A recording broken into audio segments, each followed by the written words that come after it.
Hello and welcome to Hope Prashant Yadav.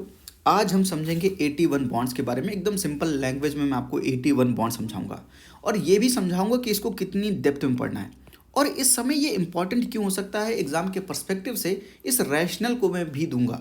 यानी आपको ये दो चीज़ें समझना बहुत ज़रूरी है साहब एग्जाम के पर्सपेक्टिव से कि which area is very much important and at which depth you have to study that area. कितने डेप्थ तक पढ़ना है ये भी समझना पड़ेगा।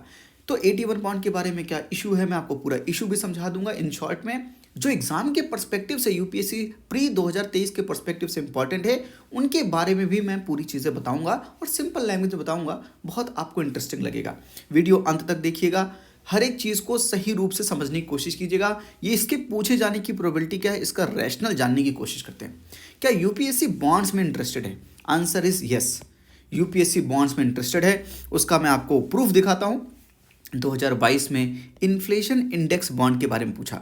ये मैंने अपने एक फ्री इकोनॉमी कोर्स जो यूट्यूब पर है वहाँ पर भी पढ़ा रखा है, पेड इकोनॉमी कोर्स है वहाँ पर भी पढ़ा रखा है। बड़ा इंपॉर्टेंट टॉपिक था इन्फ्लेशन इंडेक्स बॉन्ड। इसके बारे में मैंने एग्जाम के पहले भी बताया था और डायरेक्टली आपसे सवाल पूछा और बड़ा ईजी सवाल पूछा। इसका आंसर क्या कॉमेंट बॉक्स में ज़रूर बताइएगा कि 2022 के प्री का इस सवाल का आंसर क्या है। तो क्या बॉन्ड्स के बारे में आंसर क्वेश्चन पूछ रहा है यूपीएससी? Answer is yes. 2022 में पूछा या पहले भी पूछा है, 2021 में भी पूछा है। इंडियन गवर्नमेंट बॉन्ड यील्ड यानी बॉन्ड से रिलेटेड कौन से पूछ रहा है? बॉन्ड प्राइस, बॉन्ड यील्ड, इन सबसे सवाल पूछता है। यानी क्या bond as a topic important area है? Answer is again yes. क्या 2020 में पूछा? हाँ 2020 में भी पूछा। Zero coupon bonds, call money, certificate of deposit, commercial papers, क्या ये बॉन्ड्स इंपॉर्टेंट हैं? 2020 में पूछा, 2021 में पूछा, 2022 में पूछा।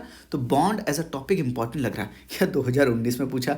Yes sir. 2019 में भी पूछा और पहले भी कई बार पूछ चुका होगा। मैं उतना पीछे का आपके पास डेटा लेकर नहीं आया। मुझे तो यहीं से समझ में आ रहा है 2019, 20, 2021 और 2022 से कि bond as a topic important है। अब बॉन्ड आपने एरिया आइडेंटिफाई कैसे किया?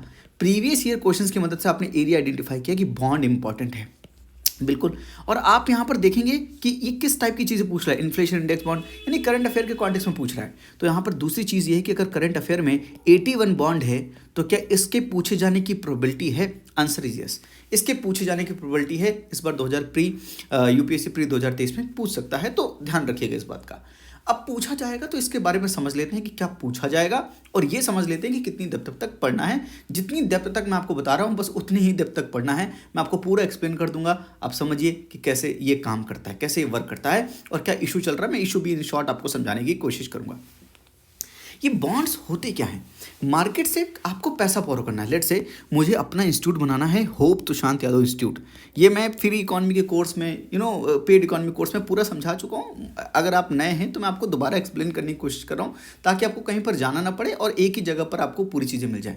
लेकिन मैं आपको कहना ज़रूर चाहूँगा कि आप पेड कोर्स करें चाहे ना करें, फ्री इकोनॉमी का कोर्स जो यूट्यूब पर है वो ज़रूर कर लें। आपकी क्लैरिटी आ जाएगी साफ कॉन्सेप्ट में। तो ये बॉन्ड शेयर्स होते क्या हैं? तो मैंने इसको ऐसे समझा कि लेट से कि मुझे अपना कोई इंस्टीट्यूट बनाना है। इंस्टीट्यूट बनाने के लिए बहुत ढेर सारा मटेरियल चाहिए और उसके लिए चाहिए पैसा, और पैसा मेरे पास बिल्कुल नहीं है। तो मैंने सोचा कि क्यों ना मैं मार्केट से जाकर 100 करोड़ रुपीज़ लेकर आऊँ। तो मार्केट में लेट से मैं आपके पास आया, मैंने कहा भैया कुछ रुपए आप दे दो। आपने कहा कि हम रुपए देंगे तो आप हमें क्या देंगे?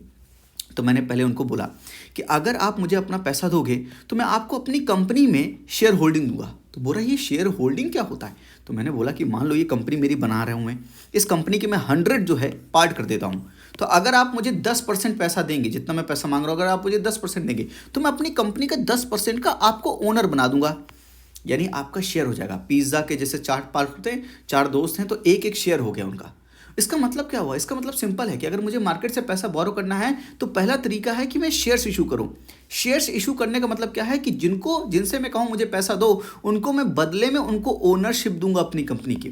अगर वो 10% पैसा दे रहे हैं तो मैं 10% ओनरशिप दे दूंगा। अगर 50% दे रहे हैं तो 50% ओनरशिप दे दूंगा।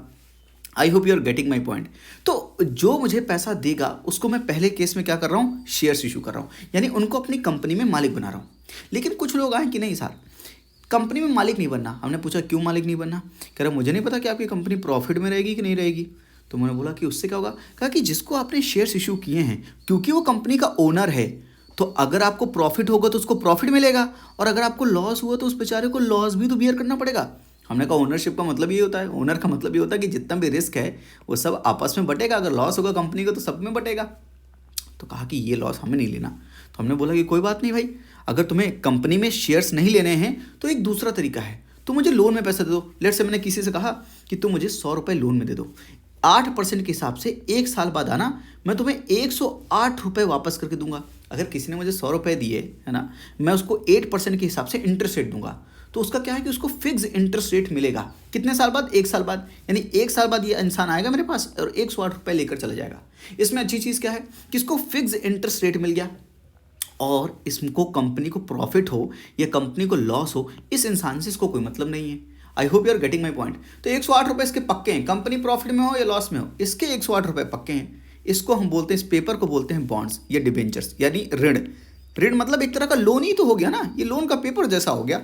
बॉन्ड लोन का पेपर ही है। यानी मार्केट से पैसा बोरो करने के दो तरीके हैं, या तो आप शेयर्स इशू कर दो, कंपनी में किसी को ओनरशिप दे दो, या बॉन्ड इशू कर दो कि भैया लोन का पैसा दे दो, 1 साल बाद आना, मैच्योरिटी पीरियड के बाद आना, और अपना इंटरेस्ट के साथ प्रिंसिपल अमाउंट लेकर चले जाना। यही मतलब हुआ, सिंपल। यस, अगर हम शेयर्स और बॉन्ड्स को मिलाकर बोलें तो इन्हें हम सिक्योरिटीज़ बोलते हैं। ये आपने कैपिटल मार्केट, मनी मार्केट में पढ़ा होगा। तो आपको आई होप कि बॉन्ड का कॉन्सेप्ट समझ में आया कि bond is nothing but loan, a way to borrow money from the market. और ये क्या है? 100 रुपये अगर आपने मांगा तो ये क्या है? प्रिंसिपल अमाउंट है, जितना आपने पैसा मांगा। ये 8% क्या है? इंटरेस्ट जो आप देंगे। और ये 1 साल क्या है? ये मैच्योरिटी पीरियड हो गया कि कितने साल बाद आप बॉन्ड को आप ब्रेक करोगे और पूरा पैसा हमें दोगे तोड़कर। ये समझ में आया आपको? बात समझ आएगी बॉन्ड क्या है। तो 81 बॉन्ड क्या है? सवाल ये उठता है कि फिर 81 बॉन्ड क्या है? इनको एडिशनल टीयर 1 बॉन्ड कहते हैं। थोड़ी सी इन्फॉर्मेशन, मतलब मैं चाहूँगा कि आपको पता हो मेरे कोर्स से। मैंने आपको कैपिटल एडुकेशन रेशियो भी समझाया है, बेसल नॉर्म्स भी समझाया है, बहुत ही तरीके से, अच्छे तरीके से, सिंपल लैंग्वेज में, जैसे मैं यहाँ पर समझा रहा हूँ वैसे पूरा बेसल नॉर्म समझाया है। वहाँ पर मैंने CAR समझाया था, वहाँ पर एडिशनल टीयर 1 कैपिटल क्या है, टीयर 1 कैपिटल क्या है, और टीयर 2 कैपिटल क्या है, वो सारा चीज़ समझाया है। प्लीज़ जाकर एक बार वहाँ पर रेफर कर लीजिएगा। 81 बॉन्ड्स एक्चुअल में होंगे क्या? तो जैसे कि लेट्स से कि ये बैंक है जिसका नाम है येस बैंक। इस येस बैंक को पैसे की ज़रूरत पड़ी तो इसने क्या इशू कर दिए? बॉन्ड्स इशू कर दिए। तो बॉन्ड इशू, और वो उस बॉन्ड का नाम था लेट्स से 81 बॉन्ड्स थे। तो 81 बॉन्ड्स में क्या होगा? जब भी वो बॉन्ड का पेपर इशू करेगा तो लेट्स से उसको 100 रुपये चाहिए थे, और उसको 8%, लेट्स से 8% ब्याज देगा। और यहाँ पर मैच्योरिटी पीरियड जो है ये नहीं मेंशन है, यानी मैच्योरिटी पीरियड नहीं है, यानी कभी बॉन्ड मैच्योर नहीं होगा। अब सोचिए, बॉन्ड कभी मैच्योर नहीं होगा तो आपको हर साल 108 हर साल 8% के हिसाब से 8 रुपये मिलता रहेगा। समझिएगा मेरी बात, 8 रुपये मिलता रहेगा। लेकिन कभी ये बॉन्ड क्योंकि मैच्योर नहीं होगा, क्योंकि मैच्योरिटी पीरियड नहीं है, तो कभी आप प्रिंसिपल अमाउंट आपको नहीं मिल पाएगा। I hope you are getting my point. अगर 1 साल लिखा होता तो 1 साल का हमको इंटरेस्ट 8 रुपये भी मिल जाता और 10 रुपये प्रिंसिपल का भी मिल जाता। लेकिन यहाँ पर प्रॉब्लम ये कि मैच्योरिटी पीरियड मेंशन नहीं है, मैच्योरिटी पीरियड है ही नहीं, तो आपको सिर्फ जो मिलेगा वो है इंटरेस्ट मिलेगा। मेरी बात समझना बहुत ध्यान से, यानी आपको 8 रुपये इंटरेस्ट मिलेगा, वो भी कब तक? इनफाइनाइट टाइम पीरियड तक। जब तक ये 81 बॉन्ड जिंदा है तब तक आपको 8 रुपये मिलता ही रहेगा। यानी अगर 12 साल बाद आपको कितना मिलेगा? 96 रुपीज़। फिर उसके बाद 13वें साल बाद 104 रुपये, यानी 13 ईयर से आपको पैसा आपके पास जितनी बार आएगा, यानी 20 ईयर्स तक अब जितना भी आ रहा है सब कुछ आपका प्रॉफिट है। आपका प्रिंसिपल अमाउंट निकल आएगा, उसके बाद प्रॉफिट है। इसका मतलब है कि ऐसे बॉन्ड पर रिस्क बहुत ज़्यादा है। क्यों? क्योंकि रिस्क इसलिए ज़्यादा है क्योंकि इनका मैच्योरिटी पीरियड मेंशन नहीं है, लेकिन इनका इंटरेस्ट हाई रहता है ताकि इन्वेस्टर्स को ल्योर कर सकें, क्योंकि इनको इनफाइनाइट टाइम पीरियड तक इनको इंटरेस्ट मिलता रहेगा। अब यहाँ पर रिस्क ज़्यादा क्यों है? क्योंकि कभी भी प्रिंसिपल अमाउंट आपको वापस नहीं मिलेगा। लेकिन हाँ, ऐसा बैंक कर सकता है, यानी जिसने भी ये 81 बॉन्ड इशू किए हैं वो एक काम कर सकता है कि अपनी लाइबिलिटी कम करने के लिए, अरे भाई उसको हर साल इंटरेस्ट पे करना पड़ रहा है ना, तो अपनी लाइबिलिटी कम करने के लिए वो क्या कर सकता है कि इसी बॉन्ड को बाय बैक कर सकता है। बाय बैक करने का मतलब होता है कि वापस मेरा बॉन्ड वापस दो, 100 रुपये लेकर अपना जाओ, यानी उसको ब्रेक करके कहेगा बाय बैक, लाओ मैं अपना बॉन्ड वापस लेता हूँ, तुम्हें 100 रुपये देता हूँ और इंटरेस्ट अभी तक जितना दिया था वो भी लेकर जाओ। तो बाय बैक कर सकता है, बिल्कुल कर सकता है। लेकिन अगर कभी बैंक क्राइसिस में हो तो एक रिस्क ये है कि बैंक अपनी बैलेंस शीट जहाँ पर प्रॉफिट लॉस लिखते हैं, याद है असेट लाइबिलिटी लिखते हैं, वहाँ पर अपनी बैलेंस शीट से क्या कर सकता है? राइट ऑफ कर सकता है। राइट ऑफ का कॉन्सेप्ट बताया, प्रोविजनिंग का कॉन्सेप्ट बताया, पूरा सबको समझा रखा, अब तो रिकॉल हो रहा होगा। तो बैंक राइट ऑफ कर सकता है। राइट ऑफ करने का मतलब क्या हुआ कि बैंक ना तो अब इंटरेस्ट देगा जिसने इस बॉन्ड पर पैसा लगाया था इन्वेस्टर का, ना प्रिंसिपल अमाउंट देगा। लो भाई, तभी तो इन्वेस्टर के पास बहुत ढेर सारा रिस्क है इस बात का। इसी बात का तो रिस्क है। किस बात का रिस्क है कि प्रिंसिपल अमाउंट नहीं मिलता, पहली बात तो इंटरेस्ट मिलता रहता है, लेकिन इंटरेस्ट हाई देते हैं इसलिए इन्वेस्टर्स चले जाते हैं। लेकिन दूसरा रिस्क क्या है कि भैया ये बैंक अगर बैंकरप्ट होने की कगार पर है, अगर इसके पास बहुत ढेर सारे नॉन परफॉर्मिंग एसेट आ गए और ये बैंक डूबने वाला है, तो क्या हो सकता है, ये बैंक राइट ऑफ कर सकता है, अपनी बैलेंस शीट से हटा देगा कि मुझे पता ही नहीं कैसा कुछ होता है। तो इन्वेस्टर्स को क्या ये बिना बताए कर सकता है? Answer is no. सब कुछ पूरा डॉक्यूमेंट में लिखा रहता है कि ये लिखा है कि ये 81 बॉन्ड्स है और ये टर्म्स एंड कंडीशंस, आप टर्म्स एंड कंडीशन पढ़कर तभी आप खरीदो। तो इन्वेस्टर को पता रहता है कि क्या होने वाला है 81 बॉन्ड्स में। लेकिन जिनको हाई इंटरेस्ट चाहिए रहता है, जो थोड़ा सा रिस्क टेकिंग कैपेसिटी जिनके पास, वो 81 बॉन्ड्स खरीदते हैं। बैंक 81 बॉन्ड क्यों इशू कर रहा था? क्योंकि बैंक की कैपिटल की रिक्वायरमेंट थी, पैसे की रिक्वायरमेंट थी, वो कैपिटल की रिक्वायरमेंट पूरी हो जाए। और कैपिटल एडुकेसी रेशियो में तो बोला जाता है कि एक मिनिमम इतनी कैपिटल होनी ही चाहिए, आपने जितना रिस्क लिया है तो उतनी कैपिटल को मेंटेन करने के लिए बैंक 81 बॉन्ड्स इशू कर देते हैं ताकि उतनी कैपिटल आ जाए। लेकिन जब बैंक क्राइसिस में है तो उसी 81 बॉन्ड को राइट ऑफ कर देते हैं। तो अगर मैं इन्वेस्टर हूँ, मेरी बात समझना, मैं इन्वेस्टर हूँ, यस बैंक ने 81 बॉन्ड इशू किए। 81 बॉन्ड को इशू करने के लिए इनका नाम रख दिया super FD, as safe as FD, as safe as FD. अगर यस बैंक ने ऐसा रख दिया और मुझे तो पता ही नहीं था कि ये सुपर एफडी जो है 81 बॉन्ड है, मुझे तो पता ही नहीं था, मैंने तो ले लिया उस बॉन्ड को। अब आज के दिन पर यस बैंक जो है बैंकरप्ट होने की कगार पर है, आरबीआई ने मोरेटोरियम लगा दिया, उनके जितने भी बोर्ड ऑफ डायरेक्टर उन सबको चेंज कर रहा है। तो आरबीआई की मदद से यस बैंक ने क्या बोला कि 81 बॉन्ड को मैं राइट ऑफ करता हूँ। हम, मुझे तो पता ही नहीं था, ये इन्वेस्टर जो मैं हूँ, मुझे तो पता ही नहीं था कि 81 बॉन्ड जो है, ये जो मैंने खरीदा था ये 81 बॉन्ड था। और अब तो मुझे चूना लग गया, क्योंकि प्रिंसिपल अमाउंट तो मिलेगा नहीं, इंटरेस्ट जो मिल रहा था वो भी नहीं मिलेगा। I hope you are getting my point. This is the issue भी मैंने आपको समझा दिया।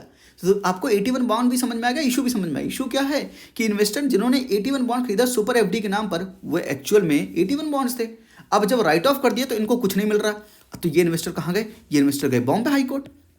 बॉम्बे हाईकोर्ट में बोला इन्होंने कि साहब हमें तो पता ही नहीं था ये सुपर एफडी जो है ये 81 बॉन्ड्स है, हम तो बेचारे। और वैसे भी 81 अगर बॉन्ड्स आप निकाल रहे हैं तो जाहिर सी बात है, अगर कोई इंटरेस्ट रेट दे रहा है तो कोई इंडिविजुअल खरीदना नहीं चाहेगा। कौन खरीदना चाहेगा? इंस्टीट्यूशंस खरीदना चाहेंगे। जो इंस्टीट्यूशंस इन्वेस्टर्स हैं, बड़े बड़े इंस्टीट्यूशंस हैं, क्योंकि ये इंस्टीट्यूशन 500 साल 1000 साल चलेंगे। 1000 साल चलेंगे तो इनको इंटरेस्ट रेट मिलता रहेगा, तो इनको फायदा होगा। लेकिन इंडिविजुअल आदमी को इतना फायदा नहीं होगा। वो 10-12 साल में तो उसका प्रिंसिपल निकल रहा है, तो वो तो कहेगा कि नहीं, इधर नहीं इन्वेस्ट करते हैं, ये इंस्टीट्यूशंस के लिए बने थे। लेकिन यस बैंक ने चालाकी करके इंडिविजुअल को बेच दिए सुपर एफडी के नाम पर कि एज सेफ एज एफडी है, और आज के दिन पर राइट ऑफ कर दिया। राइट ऑफ करने की वजह से क्या हुआ कि इनको ना प्रिंसिपल मिल रहा है, ना इंटरेस्ट का पैसा मिल रहा है। तो बॉम्बे हाईकोर्ट ने कहा कि ये तो तुमने यार चीटिंग कर दी यस बैंक, इनका ये तो खारिज है, इनका जितना भी पैसा है सब वापस करो। अब ये जो यस बैंक है वो सुप्रीम कोर्ट चला गया। अब सुप्रीम कोर्ट में पड़ा हुआ ये केस। जब सुप्रीम कोर्ट का रिजल्ट आएगा तो वो रिजल्ट आप चेक कर लीजिएगा, क्योंकि मैं रिजल्ट की वीडियो नहीं बनाऊंगा, क्योंकि मैंने आपको पूरा कॉन्सेप्ट तो सिखाई दिया कि कॉन्सेप्ट क्या हो रहा है। तो ये न्यूज़ थी 81 bonds, what it is, what did yes bank do. इसीलिए मैंने आपको पूरा समझा दिया कि इन्होंने इन्फॉर्म नहीं किया था कि रिस्क क्या है। तो बॉम्बे हाईकोर्ट ने बोला कि नहीं, इनके जितने भी पैसे हैं, कितना 8400 करोड़ रुपए, additional tier 1 bond worth 8400 crore rupees issued by the Yes Bank, given a big relief to the investor who invested in these banks. क्योंकि बॉम्बे हाईकोर्ट ने फ्राइडे को ये क्वेश्चन कर दिया कि जितना भी राइट ऑफ किया था ये राइट ऑफ आप नहीं कर पाएंगे, राइट ऑफ नहीं होगा। ये सुप्रीम कोर्ट में केस है, अब देखते हैं इस केस का क्या होता है। लेकिन यहाँ पर लर्निंग क्या है कि आपको क्या बॉन्ड बहुत अंदर घुस के पढ़ना है। मैंने बड़े लेमैन लैंग्वेज में समझाया है। तो बॉन्ड आपको पढ़ना क्या है, एडिशनल टीयर 1 में आपको याद क्या रखना है कि ये CAR, कैपिटल एडुकेशन रेशियो, इसका बैकवर्ड लिंकेज क्या है कि आप बेसल नॉर्म्स पढ़ें, बेसल नॉर्म्स 1, 2, 3 पढ़ें, और जिसमें कैपिटल एडुकेशन रेशियो पढ़ें, पहली चीज़। दूसरी, 81 बॉन्ड्स में मैच्योरिटी पीरियड मेंशन नहीं होता है।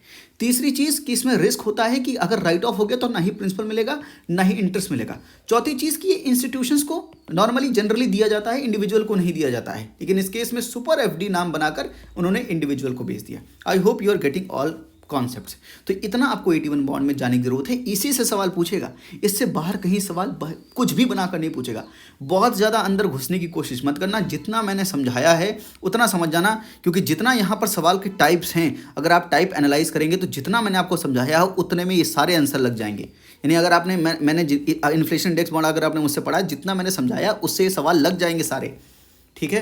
तो जितना मैंने 81 बॉन्ड्स में आपको समझाया बस इतना ही समझिएगा। ये जो मैंने आपको बताया इसी को कंसोलिडेट कीजिएगा, रिवाइज कीजिएगा, इसके नोट्स बना लीजिए, इतना पढ़कर जाइएगा, आपका काम हो जाएगा। आई होप कि आपको वीडियो समझ आई।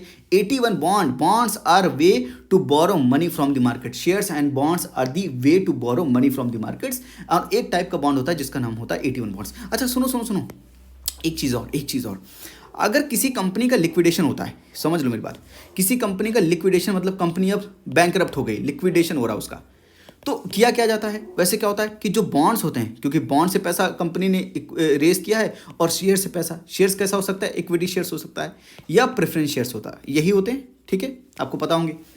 तो जब भी कंपनी का लिक्विडेशन होता है तो इनके पैसे चुकाने की बारी आती है, तो सबसे पहले जिनसे लोन लिया होता है, बॉन्ड्स लिए होते हैं, उनका पैसा चुकाते हैं, फिर प्रेफरेंस शेयर्स का पैसा चुकाते हैं, या आप सीधे लिख लो equity shares and preference shares को आप शेयर्स बोलो, तो फिर शेयर्स का पैसा चुकाते हैं। तो 81 बॉन्ड्स क्या है, 81 बॉन्ड्स इन दोनों के बीच में आते हैं।